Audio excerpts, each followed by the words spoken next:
अस्सलाम वालेकुम। मेरा नेम सादिया तारिक है और जैसे कि बहुत सारे स्टूडेंट्स कह रहे थे कोर्स सिलेक्शन किस तरह से की जाए और अगर कोर्स के सब्जेक्ट सेलेक्ट कर लिए जाएं और दोबारा से रीसिलेक्ट करने हो तो वो किस तरह से होंगे। और बहुत सारे सीएस के स्टूडेंट्स से और इकोनॉमिक्स और MGT 211 के स्टूडेंट्स से जो पूछ रहे थे हमें कौन सा सब्जेक्ट रखना चाहिए, और सीएस के स्टूडेंट्स से वो बहुत ज़्यादा क्वेश्चन कर रहे थे कि हमें कौन से सब्जेक्ट्स रखने चाहिए और कौन से नहीं रखने चाहिए। तो इस वीडियो को कंप्लीट एंड तक लाजमी तौर पे देखिएगा और वो स्टूडेंट्स भी लाजमी एंड तक देखें जो अपना कोर्स को चेंज करना चाहते हैं, ठीक है, और अपने कोर्स को शिफ्ट करना चाहते हैं दूसरे कोर्स में। तो ये आप लोग की वीडियो इंशाल्लाह आज की वीडियो आप लोग के लिए इंफॉर्मेटिव रहेगी और आपको अच्छी भी लगेगी और देन आप अपने फ्रेंड्स के साथ भी शेयर करेंगे। वीडियो को स्टार्ट करने से पहले मैं यही कहूँगी, अगर आप चैनल पर न्यू है तो चैनल को सब्सक्राइब जरूर कीजिएगा ताकि मुझे हौसला रहे कि आप लोग मेरे चैनल को देख रहे हैं, विजिट कर रहे हैं और वीडियो आप लोग लाइक भी कर रहे हैं।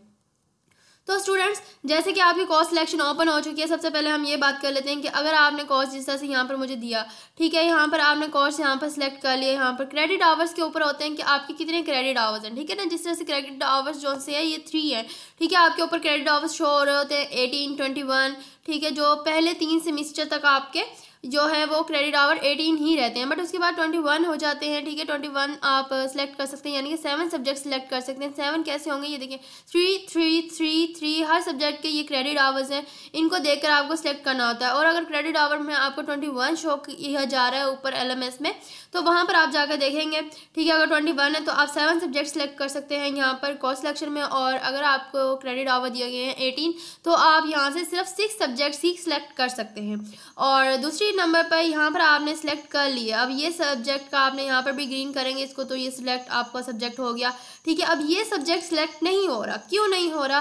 क्योंकि वो कह रहा है कि आपके CS 604 अगर आपने रखनी है तो उसके लिए CS 301 एंड CS 502 जो है वो रिक्वायर्ड है, वो होना चाहिए लाजमी तौर पर। एंड 5th सेमिस्टर को भी ये यहाँ पर ओपन कर रहा है, तो यहाँ पर मेरे पास ये सब्जेक्ट्स होने चाहिए, देन उसके बाद ही ये सब्जेक्ट्स यहाँ पर रख सकते हैं, ठीक है। इन सब्जेक्ट्स को छोड़ के अब ये जहाँ पर रेड है तो आप इसको ऑन करेंगे तो ये जो है सिलेक्ट इजीली हो जाएंगे, लेकिन ये 7 से ज़्यादा सिलेक्ट नहीं होंगे। अब देखें ये 4 एंड 5 एंड 6 एंड देन यहाँ से अगर मैं यहाँ पर 7 वाला सब्जेक्ट भी ले लूँ देन बस, ठीक है। तो अगर यहाँ पर बेशक ये वाला सब्जेक्ट भी सिलेक्ट हो रहा है, लेकिन जब मैं यहाँ पर सेफ सिलेक्शन करूँगी तो यहाँ पर ये सेफ सिलेक्शन नहीं जाएगा, क्योंकि क्रेडिट आवर जो है वो 21 मांग रहा है वो, ठीक है, जो कि आप 5th सेमिस्टर में 4th सेमिस्टर में जाकर आप 7 सब्जेक्ट्स उठा सकते हैं। पहले 3 सेमिस्टर्स में आप 7 सब्जेक्ट्स नहीं रख सकते, पहले 2 सेमिस्टर्स में आप 7 सब्जेक्ट्स नहीं रख सकते हैं, लेकिन 3 सेमिस्टर से 3rd सेमिस्टर से आप 7 सब्जेक्ट्स रख सकते हैं। और बहुत सारे स्टूडेंट्स पूछ रहे थे कि कोर्स सिलेक्शन अब जो है हमने सेव कर ली है, अब सेव करने के बाद किस तरह से, अब आपके ऊपर लिखा भी आ गया you have successfully save select your subjects या फिर सेव सब्जेक्ट्स। तो आपको जब ये लिखा भी आ जाए उसके बाद भी आप रीस्केड्यूल कर सकते हैं, रीशेड्यूल अपने सब्जेक्ट कर सकते हैं। जैसे कि यहाँ पर CS 408 था, मुझे किसी ने बताया कि ये बहुत ज़्यादा डिफिकल्ट है, आप इस सेमेस्टर में ना करो, मैंने उसको छोड़कर नेक्स्ट स्टैट 301 को ओपन कर लिया। तो इस तरह से मैं इसको चेंज करना चाहती हूँ, लेकिन मैंने वहाँ पर कोर्स सिलेक्शन मेरी डन हो गई है, लेकिन तब तक दोबारा से ये रीसिलेक्शन हो जाएगी जब तक आपकी कोर्स सिलेक्शन की डेट ख़त्म नहीं होती। जैसे कि आपको यहाँ पर शो किया जा रहा है कि अभी आपकी डेट है, ठीक है, कोर्स सिलेक्शन की, तब तक आप कोर्स सिलेक्शन को बार बार रख सकते हैं, बार बार कर सकते हैं आप लोग कोर्स सिलेक्शन को। और CS के स्टूडेंट्स जैसे कि बहुत सारे पूछे थे कि CS 301 CS 502 हमें रखनी चाहिए या नहीं, या CS 403 है, CS 301 है, CS 502 है, CS 504 है,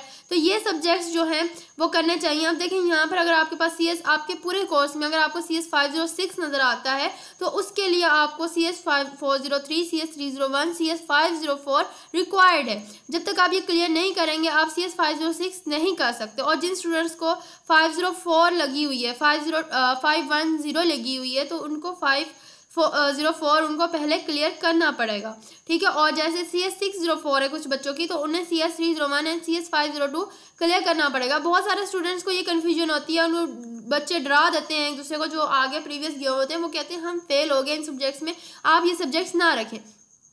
स्टूडेंट्स देखें, जो बच्चा मेहनत करता है, एफर्ट करता है, वो तो पास होता ही होता है, ठीक है। अगर आप इस तरह से अपना कॉन्फिडेंस लूज़ कर देंगे तो ये गलत है। जिस तरह से आपको एक सीक्वेंस में सब्जेक्ट्स दिए जा रहे हैं, मेरा सबको यही मशवरा है कि आप लोग अपने सब्जेक्ट्स में वो एक सब्जेक्ट्स रखे हैं, ठीक है। जैसे यहाँ पर सेमिस्टर में देखिए वो मांग रहा है 4th सेमिस्टर में कि ये सब्जेक्ट्स आप सिलेक्ट कर लो, तो मैंने वो कर लिए, ठीक है। अब 5 वाले अगर मैं उठाऊंगी तो मेरे लिए डिफिकल्टी होगी, क्योंकि इन्होंने अगर सेमेस्टर में सब्जेक्ट जो रखे हैं वो एक सीक्वेंस के साथ रखे हैं कि आपके 4th सेमेस्टर में ये हल्के सब्जेक्ट्स हैं और 5 में मुश्किल सब्जेक्ट्स हैं। हाँ, एक MGT 211 ज़रूर है जिसके साथ आप जो चेंज कर लेते हो, इकोनॉमिक्स के साथ MGT 211 को चेंज कर लेते हो, या फिर इकोनॉमिक्स के साथ MGT 101 रख लेते हो। तो एक तो MGT 101 का स्टूडेंट्स के पास ऑप्शन बहुत ज़्यादा होता है इकोनॉमिक्स के साथ कि इकोनॉमिक्स रखी जाए या MGT 101 रखी जाए।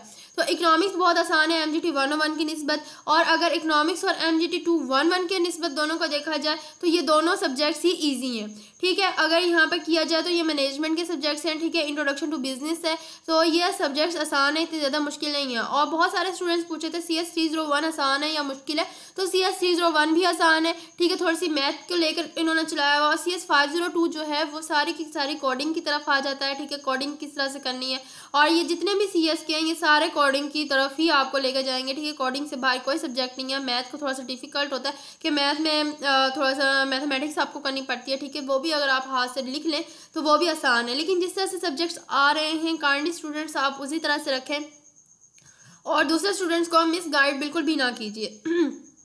और तीसरे नंबर पर आप बहुत ज़्यादा स्टूडेंट्स पूछे थे मुझसे कि अगर आपने कोर्स सिलेक्शन जो है कोर्स जो है अपना कन्वर्ट करवाना है, आपको लग रहा है कि आपने 2 साल MA इंग्लिश पढ़ लिया है, ठीक है, या BScs का आपका सब्जेक्ट था, ठीक है, उसमें आपने 2 ईयर्स अपना कवर कर लिया है, तो और अब आप चेंज करना चाहते हैं तो कैसे चेंज होगा। देखिए स्टूडेंट्स, अगर तो आपके देखें अगर आपने कोई 2 ईयर्स प्रोग्राम रखा है उसमें आपको 4 सेमेस्टर लगे हैं, जब तक आप वो, या फिर आपका 4 ईयर्स प्रोग्राम है कोई BS का, उसमें आपके पास 8 सेमेस्टर है उसमें से, लेकिन जब तक आप 4 सेमेस्टर क्लियर नहीं कर लेते, 2 ईयर्स की डिग्री कंप्लीट नहीं कर लेते हैं आप, तब तक आप जो है वो नेक्स्ट सेमेस्टर की आप नहीं रख सकते। नेक्स्ट जो है अपना किसी भी चीज़ में अपना कोर्स को कन्वर्ट नहीं कर सकते हैं। तो पहले आपको जो है, ऐसे नहीं है कि आपने अगर 3 सेमेस्टर में बैठे हैं या 2 सेमेस्टर में बैठे हैं तो दूसरे सेमेस्टर में जाकर आप कह रहे हैं कि हमने अपना जो है वो कोर्स का चेंज करना है, तो इस तरह से कोर्स जो है वो चेंज नहीं होता है, एक दूसरे के साथ एक्सचेंज नहीं होता है कि आप BS छोड़कर इंग्लिश छोड़कर BS इंग्लिश